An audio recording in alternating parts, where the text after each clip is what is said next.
Hi friends, இந்த வாரம் நம்ம எந்த புக்கை பற்றி பார்க்க போகிறோம் அப்படின்னா ஜெயகாந்தன் அவர்கள் எழுதின சில நேரங்களில் சில மனிதர்கள் அப்படிங்கிற புக்கை பற்றி தான் பார்க்க போகிறோம். ஆக்சுவலாக 1968 ஜெயகாந்தன் அவர்கள் அக்னி பிரவேசம் அப்படின்னு ஒரு ஷார்ட் ஸ்டோரி எழுதியிருந்தார். அந்த ஷார்ட் ஸ்டோரியோட எண்டிங்கை மாற்றி எழுதி அதை கொஞ்சம் எக்ஸ்பேண்ட் பண்ணி எழுதின ஒரு வெர்ஷன் தான் இந்த சில நேரங்களில் சில மனிதர்கள். இந்த புக் அவர் 1970 இந்த நோவலை எழுதுகிறாரு. இந்த நோவலுக்கு 1972 சாகித்ய அகாடமி விருது கிடைக்குது. 1977 இந்த நோவலை படமாகவும் எடுக்கிறாங்க. ஸோ இந்த புக்கை பற்றி தான் நம்ம இந்த வார புக் ரிவ்யூவில் பார்க்க போகிறோம்.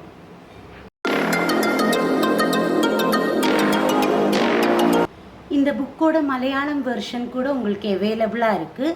சில சமயங்களில் சில மனுஷர் அப்படின்னு மலையாளம் டிரான்ஸ்லேஷன் கூட கிடைக்கிறது. உங்களுக்கு சப்போஸ் தமிழ் தெரியலைன்னா ஆனால் மலையாளம் தெரியும்னா இந்த புக்கை நீங்கள் மலையாளத்தில் கூட வாசிக்கலாம். ரொம்ப சூப்பரான ஒரு கிளாசிக் நோவல் இந்த சில நேரங்களில் சில மனிதர்கள். ஸோ இந்த புக்கை அதாவது இந்த நோவலை வாசிக்கிறதுக்கு முன்னாடி நீங்கள் அக்னி பிரவேசம் அப்படிங்கிற ஷார்ட் ஸ்டோரியை படிச்சிங்கன்னா ரொம்பவே ஈஸியாக இருக்கும். அந்த ஷார்ட் ஸ்டோரி என்ன அப்படின்னு பார்த்தோம்னா, கங்கா அப்படின்னு ஒரு 17 வயசு பொண்ணு காலேஜ் முடித்து சாயந்தரம் ஒரு 5 மணி 6 மணிக்கு பஸ் ஸ்டாப்பில் நிற்கிறாங்க, பஸ்ஸுக்காக வெயிட் பண்ணுறாங்க. அந்த சமயத்தில் ரொம்பவே மழை பெஞ்சிட்ருக்கு, இருட்டாக இருக்குது, ரோட்டில் யாருமே இல்லை. காலேஜ் பொண்ணுங்க எல்லாரும் பஸ் ஸ்டாப்பில் வெயிட் பண்ணுறாங்க, கங்காவும் நிற்கிறாங்க. ஒவ்வொரு பஸ் வரும்போதும் கொஞ்சம் கொஞ்சமாக பொண்ணுங்க பஸ் ஏறி அவங்கவுங்க பஸ் ஏறி போயிடுறாங்க. கங்கா மட்டும் கடைசியில் தனியாக நின்றுட்டுருக்காங்க. மழை ரொம்பவே ஜாஸ்தியாகிட்டே இருக்குது. இந்த நேரத்தில் ஒரு கார் கங்கா முன்னாடி நிற்கிறது. அந்த காரில் ஒரு இளைஞன் இருக்கார். அவர் ஒரு லிஃப்ட் ஆஃபர் பண்ணுறாரு. ரொம்ப மழையாக இருக்குது, காரில் ஏறிக்கோங்க அப்படின்னு கங்கா கிட்ட சொல்கிறாரு. முதல்ல கங்கா கொஞ்சம் தயங்குறாங்க, பயந்துக்கிறாங்க. ஆனால் அதுக்கப்புறம் மழை ரொம்ப பெருசாக வலுவாக பெய்யறனால கங்கா வேறு வழி இல்லாமல் அந்த லிஃப்ட்டை ஏற்றுக்கிறாங்க. காருக்குள்ளே ஏறி உக்காண்டுக்கிறாங்க. அந்த கார் சிட்டியை தாண்டி ஒரு தனியான இடத்துக்கு போகுது. தனியான இடத்துல போய் நின்றுடுது. இந்த இடத்துல ஜெயகாந்தன் எழுதுறாரு, ஒரு பெரிய இடி இடிக்குது. இந்த இடி எங்கோ விழுந்திருக்கணும். எங்கே விழுந்திருக்கும்? கங்காவோட வாழ்க்கையில் தான் விழுந்தது. ஸோ இந்த சம்பவத்துக்கு அப்புறம் கங்காவை அந்த இளைஞன் அதே காரில் வீட்டுக்கு கொண்டு விட்டுடுறாரு. கங்கா அழுதுகிட்டே அலங்கோலமான வேஷத்தோட வீட்டுக்கு வராங்க. வீட்டுக்கு அம்மா கிட்ட நடந்ததை சொல்கிறாங்க. அம்மா உடனே தன்னோட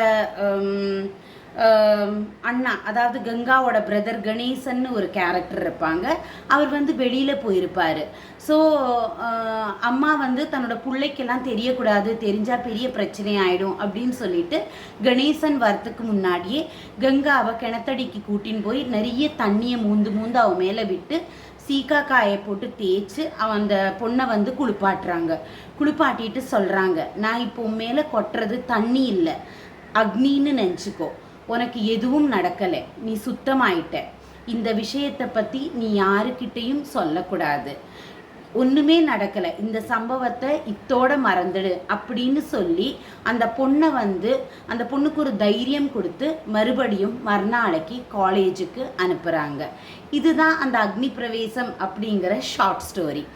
இந்த முடிவை அந்த காலகட்டத்தில் ஜனங்களால் ஏற்றுக்க முடியல. எப்படி இந்த மாதிரி ஒரு விஷயத்தை ஒரு அம்மா இவ்வளோ சாதாரணமாக எடுத்துட்டாங்க, அந்த பொண்ணு பண்ணிட்டு வந்த தப்பை சப்போர்ட் பண்ணுற மாதிரி ஆயிடுத்து அப்படின்னு சொல்லி ஒரு கான்ட்ரவர்சி வந்தபோது, இந்த முடிவை மாற்றி எழுதணும் அப்படிங்கிற ஒரு டிமாண்ட் வந்தபோது ஜெயகாந்தன் அவர்கள் சரி அப்படின்ட்டு அந்த முடிவை மாற்றி எழுதி அதை ஒரு அந்த கதையை இன்னும் கொஞ்சம் எக்ஸ்பேண்ட் பண்ணி எழுதி கொண்டு வந்த ஒரு வெர்ஷன் தான் இந்த சில நேரங்களில் சில மனிதர்கள்.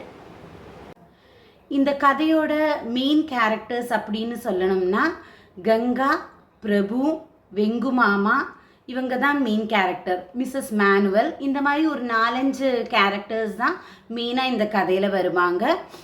கங்காவோட அம்மா, அந்த மாதிரி கணேசன், அதாவது கங்காவோட பிரதர், இந்த மாதிரி ஒரு 5-6 கேரக்டர்ஸ் தான் மேக்ஸிமம் இந்த கதையில் வந்து இந்த நோவலில் வந்து வராங்க.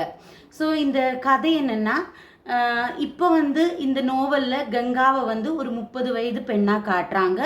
கங்கா வந்து தன்னோட மாமாவோட வீட்டில், அதாவது வெங்கு மாமா அப்படிங்கிற மாமாவோட வீட்டில் படித்து முடித்து சென்னையில் இப்போது வேலை பார்த்துட்ருக்காங்க. தன்னோட அம்மா கூட தங்குறாங்க. அவங்க வந்து கல்யாணம் பண்ணிக்கல, தனியாக வாழ்ந்துட்டுருக்காங்க. அப்படி இருக்கும்போது ஒரு ஒரு ஒரு சோர்வாக தான் எப்பவும் இருப்பாங்க. அதாவது ஒரு சிம்பிளாக இருப்பாங்க, யார்கிட்டையும் அதிகமாக பேச மாட்டாங்க, ரொம்ப ரிசர்வ்டான ஒரு கேரக்டர். ஆஃபீஸ்க்கு போவாங்க, வருவாங்க, அவ்வளோதான். அம்மா கிட்ட கூட அந்த அளவுக்கு பேச மாட்டாங்க. அந்த மாதிரி ஒரு சிம்பிளாக ஒரு லைஃப் லீட் பண்ணிகிட்ருப்பாங்க. இந்த மாதிரி இருக்கும்போது ஒரு நாள் வெங்கு மாமா வந்து கங்கா ஆற்றுக்கு அடிக்கடி வரதுண்டு. அந்த மாதிரி ஒரு தடவை வந்தப்போ கங்கா வீட்டில் இல்லை, அம்மா தான் இருப்பாங்க. அம்மா கிட்ட பேசின்னு இருப்பார். பேசின்னு இருக்கும்போது திடீர்னு சொல்லுவார், கங்காவுக்கு சாமர்த்தியம் இருந்தால் அன்னைக்கு அவளோட வாழ்க்கையை கெடுத்துட்டு போனானே, அவனை தேடி கண்டுபிடிச்சின்னு வந்து நம்ம முன்னாடி நிறுத்த சொல்லு அப்படின்னு சொல்லுவார். இதை வந்து கேட்டுட்டே கங்கா வந்து என்ட்ரு ஆவாங்க. ஸோ அதுலேருந்து கங்காவுக்கு இந்த பர்சன் வந்து எப்படி இருப்பார், இப்போது ஒரு 12-13 வருஷம் முன்னாடி நம்ம லைஃப் இப்படி ஆக்கிட்டு போன அந்த பர்சன் வந்து இப்போ எப்படி இருப்பார் அப்படிங்கிற ஒரு, அவரை வந்து கண்டுபிடிக்கணும், பார்க்கணும் அப்படிங்கிற ஒரு தாட் வந்து ப்ரொவோக் ஆகுது. ஸோ அவங்க வந்து தேடுறாங்க, கண்டும் பிடிச்சிடுறாங்க. அவர் தான் பிரபு அப்படிங்கிற கேரக்டர். பிரபுவுக்கு வந்து ஆல்ரெடி கல்யாணம் ஆகி 3 குழந்தைங்க இருப்பாங்க. ஸோ பிரபுவை வந்து மறுபடியும் சந்தித்து பேசுகிறாங்க. அவங்களுக்குள்ள ஒரு ஃப்ரெண்ட்ஷிப் உருவாகுது. ஒரு நல்ல விதமாக ஒரு டீசெண்டான ஃப்ரெண்ட்ஷிப்பு தான். இப்படி பிரபு அடிக்கடி வீட்டுக்கு வருவார், பேசுவார். அதே மாதிரி இவங்க பிரபு வீட்டுக்கு போவாங்க. அவங்க குழந்தைகளோட, பிரபுவோட குழந்தைங்க கூட எல்லாம் கங்காவும் பழகுவாங்க. இந்த மாதிரி ஒரு ஃப்ரெண்ட்ஷிப் போயின்னு இருக்கும். இப்படி இருக்கும்போது கங்காவோட அண்ணாவும் அம்மாவும் கங்காவுக்கு வேறு கல்யாணம் பண்ணிடலாம், ஏன்னா இந்த மாதிரி ஃப்ரெண்ட்ஷிப் எல்லாம் வேண்டாம், யாராவது ஏதாவது சொல்லுவாங்க. ஸோ அதனால் கங்காவுக்கு வேற ஒரு கல்யாணம் பண்ணிடுவோம், எத்தனை நாளைக்கு அவள் தனியாக இருப்பா அப்படின்னு சொல்லி முடிவெடுக்கிறாங்க. கங்கா வந்து அதை ஒத்துக்க மாட்டேங்கிறாங்க.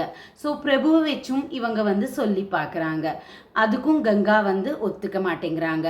ஸோ கடைசியில் பிரபு சொல்கிறாரு, நீ கல்யாணத்துக்கு ஒத்துக்கலைன்னா நான் வந்து உங்கூட பேசவும் மாட்டேன், உங்கூட உன்னை பார்க்கவும் வரமாட்டேன் அப்படின்னு சொல்லும்போது கங்காவால் அதை தாங்கவே முடியல. அவங்க வந்து ரொம்ப டிப்ரெஸ்ட் ஆகி குடிப்பழக்கத்துக்குள்ளே போயிடுறாங்க. குடிப்பழக்கத்துக்கு அடிமை ஆயிடுறாங்க. ஸோ இதுதான் இந்த சில நேரங்களில் சில மனிதர்கள் அப்படிங்கிற நோவலுடைய கதை சுருக்கம். இதை வந்து நான் உங்களுக்கு ரொம்ப ஷார்ட்டாக சொல்லியிருக்கேன். இதை வாசிக்கும்போது கங்காவோட அந்த உணர்வுகள், பிரபுவோட உணர்வுகளை வந்து ரொம்ப டீட்டெயில்டாக ஜெயகாந்தன் அவர்கள் வந்து இதில் ப்ரெசென்ட் பண்ணியிருப்பார். ரொம்ப நல்லா இருந்தது. எனக்கு கங்கா அண்டு பிரபுவோட ஃப்ரெண்ட்ஷிப் வர ஒரு சில சாப்டர்ஸ் வந்து கொஞ்சம் லேக் ஆன மாதிரி இருந்தது. ஏன்னா அவங்களோட சந்திப்பு வந்து 2-3 தடவை ரிப்பீட்டடாக சொல்லியிருப்பாங்க. பட் அதுக்கு முன்னாலே 1-2 தடவை சொன்னாலே நமக்கு அது புரிஞ்சிருக்கும். பட் எகெயின் ஒரு 2-3 டைம்ஸ் அது ரிப்பீட் பண்ணியிருப்பாங்க. ஸோ அது மட்டும் எனக்கு கொஞ்சம் லேக் ஆன மாதிரி தெரிஞ்சுது. மற்றபடி டுவர்ட்ஸ் த கிளைமேக்ஸ் கதை வரத்தே ரொம்ப விறுவிறுப்பாக ஃபாஸ்ட்டாகவே போயிடுது. ஸோ இது வந்து கொஞ்சம் பெரிய நாவல் தான், 400 பேஜஸ்க்கு மேலே இருக்குது. ஸோ ரொம்ப பொறுமையாக, ரொம்ப இன்டென்சிவாக வாசிக்க வேண்டிய ஒரு நாவல். இந்த புக்கோட விலை வந்து 400 ருபீஸ். அண்டு இதை வந்து மீனாட்சி புத்தக நிலையம் பப்ளிஷ் பண்ணியிருக்காங்க. அண்டு நான் வந்து இதை வந்து அமேசான் மூலமாக வாங்கிட்டேன். ஸோ உங்களுக்கு நான் அந்த லிங்க் கொடுக்குறேன், நீங்களும் அமேசான் மூலமாக வாங்கிக்கலாம். அண்டு இதோட நம்பர் ஆஃப் பேஜஸ் வந்து நான் அப்போதே சொன்ன மாதிரி கொஞ்சம் பெரிய புக்கு, 400க்கு மேலே இருக்குது. அதாவது 447 பேஜஸ் இருக்குது எக்ஸாக்டாக சொல்லணும்னா. கொஞ்சம் பெரிய நாவல், பொறுமையாக வாசிக்கணும். அண்டு ஆக்சுவலாக நம்ம டைம் எடுத்து வாசிக்கிறது தான் நல்லது. ஏன்னா இது மாதிரி கதைகள்லாம் சட்டுன்னு வாசிச்சானாக்கா அதை என்ஜாய் பண்ண முடியாது. டைம் எடுத்து அந்த ஃபீலிங்ஸ் அந்த இமோஷன்ஸ்குள்ளே இறங்கி வாசிக்கும்போது தான் நம்மளால் அதை வந்து என்ஜாய் பண்ண முடியும். ஸோ கண்டிப்பாக ஜெயகாந்தன் அவர்களுடைய புக் வந்து டிசப்பாயிண்ட் பண்ணாது. ஸோ எல்லாருமே படித்து பாருங்கள், சூப்பராக இருக்குது. நான் ரொம்ப நாளாக ஆசைப்பட்டு வாங்கின்ற ஒரு புக் இது. நான் ரொம்ப நாளாக இந்த புக் எப்படியாவது வாங்கி படிச்சிடணும், இந்த கதையை தெரிஞ்சுக்கணும் அப்படின்னு நான் ரொம்ப ஆசைப்பட்டுட்டு இருந்தேன். இப்போ தான் அது நடந்திருக்கு. So I am so happy. Thank you so much.